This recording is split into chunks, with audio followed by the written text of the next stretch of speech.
Ah ça, ma compatriote, car je regarde notre île comme votre patrie. Dites-moi aussi votre nom. Je m'appelle Cléantis et elle, c'est Euphrosine. Cléantis. Passe pour cela. J'ai aussi des surnoms. Vous plaît-il de les savoir? Oui, da. Et quels sont-ils? J'en ai une liste. Sotte, ridicule, bête, butante, imbécile, etc. Impertinente que vous êtes.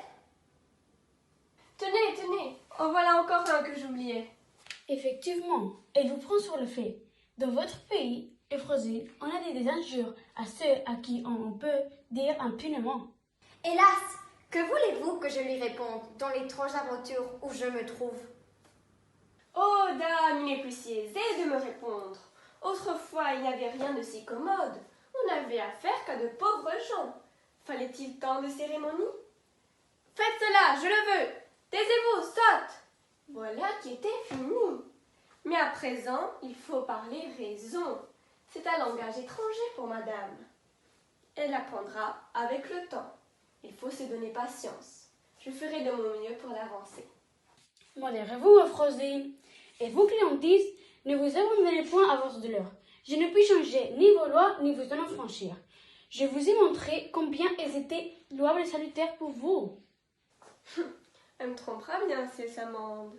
Mais quand vous êtes d'un sexe naturellement assez faible, et que par là vous avez dû céder plus facilement qu'un homme aux exemples d'auteur, de mépris et de dureté, qu'on vous a donné chez vous contre leur pareil, tout ce que je peux faire pour vous, c'est de prier Euphrosine de baisser avec bonté les torts que vous avez avec elle, afin de baisser ça avec justice. Oh, tenez, tout cela est trop savant pour moi. Je n'y comprends rien.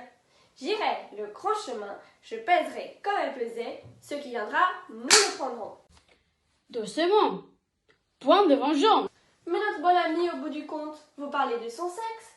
Elle a le défaut d'être faible, je y en offre autant. Je n'ai pas la vertu d'être forte. S'il faut que j'excuse toutes ces mauvaises manières à mon égard, il faudra donc qu'elle excuse aussi la rancune que j'en ai contre elle. Car je suis une femme autant qu'elle, moi. Voyons, qui est-ce qui décidera? Ne suis-je pas la maîtresse une fois? Eh bien, qu'elle commence toujours par excuser ma rancune. Et puis moi, je lui pardonnerai, quand je le pourrai, ce qu'elle m'a fait. Qu'elle attende. Quel discours! Faut-il que vous m'exposiez à les entendre? Souffrez-les, madame, c'est le fruit de vos œuvres.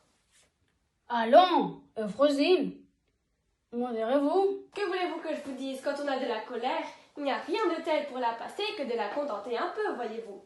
Quand je l'aurai querellée à mon aise une douzaine de fois seulement, elle en sera quitte. Mais il me faut cela. Il faut que ceci ait son cours, mais consolez-vous, cela finirait plus tôt que vous ne pensez.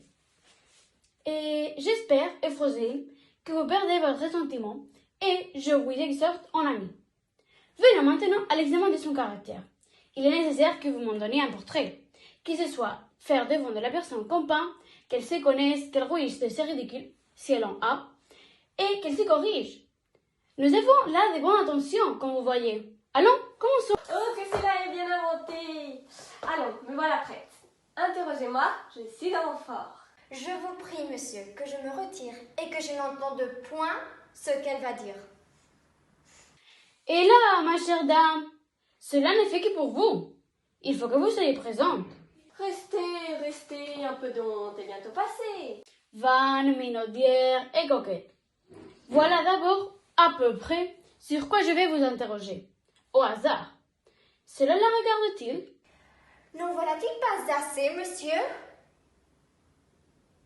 Ah! Je vous félicite du petit embarras que cela vous donne. Vous sentez, c'est un signe. Et j'en augure bien pour l'avenir. Mais ce ne sont encore là que les grands traits. Détaillons un peu cela. En quoi donc? Par exemple, le trouvez-vous les défauts dont nous parlons? Partout, à toute heure, en tout lieu. Je vous ai dit de m'interroger, mais par où commencer? Je n'en sais rien et je m'y perds. Il y a tant de choses, j'en ai tant vu, tant remarqué de toutes les espèces que cela me brouille. Madame se tait, madame parle, elle regarde, elle est triste, elle est gaie. Silence, discours, regard, tristesse, joie, c'en est tout un, il n'y a que la couleur de différente. Ces vanités muettes, contentes, fâchées, ces coquetteries babillardes, jalouse ou curieuse. C'est madame, toujours vaine ou coquette, l'un après l'autre ou tous les deux à la fois. Voilà ce que c'est, voilà par où je débute, rien que cela. Je n'y saurais tenir. Attendez donc, ce n'est qu'un début.